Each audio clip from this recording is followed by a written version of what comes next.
heavy rain happens, Atlantans brace for flooding. City leaders have worked hard on upgrading old infrastructure. But what happens when that flooding is on your property? Atlanta News First investigator Anastasia Olmos is digging into this muddy situation for some homeowners in historic Adair Park. They say a picture is worth 1,000 words. They did love it. But these pups aren't at a dog beach.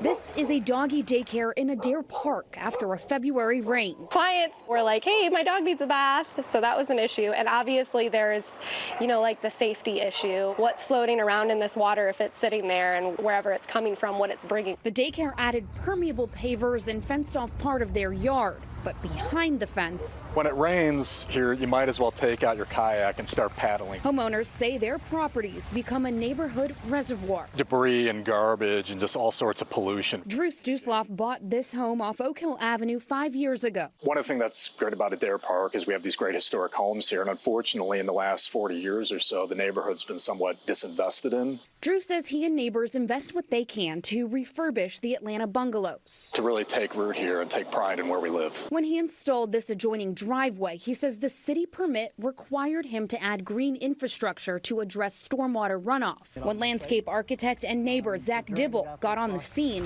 it happened to be raining at the time. And it became very evident this water was not just coming from his driveway. Zach pumped water out of the backyard for more than a week.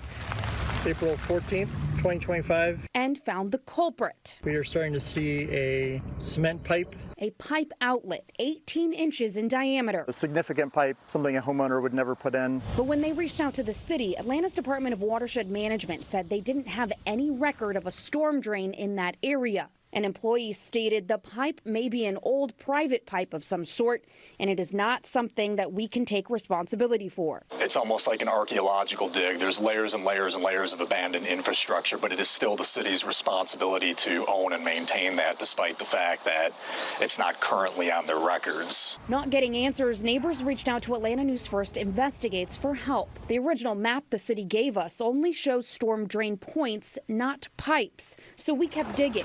We put in a records request with the city for historic stormwater data and found a map from 1969 shows that this storm drain did in fact run straight through the back of these properties between Metropolitan Parkway and Oak Hill Avenue, now abandoned.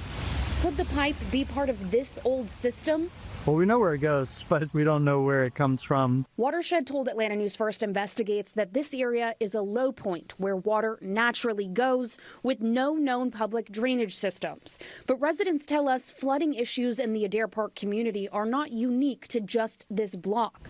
We found 24 residents reporting flooding to the city's 311 office in the last 2 years. Unfortunately, I think there's a little bit of historic element here at play of this just being a disenfranchised, low-income neighborhood. The cost to dig up the historic pipe in just these yards. Hundreds of thousands of dollars. Neighbors already pouring thousands of dollars into the mud, barking up a storm of their own, begging the city to fetch a solution. The management of this is just completely unacceptable. When we asked if the city is going to address the neighbors' concerns, they said in part the state constitution prohibits the use of public funds to improve private property, adding that they'd ensure the surrounding inlets were draining stormwater effectively.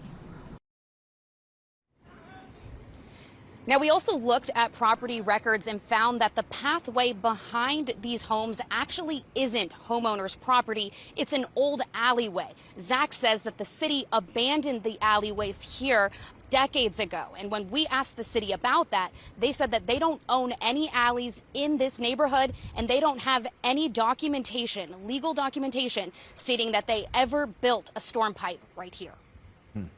Anastasia, how do homeowners avoid something like this, buying a property that has flooding issues?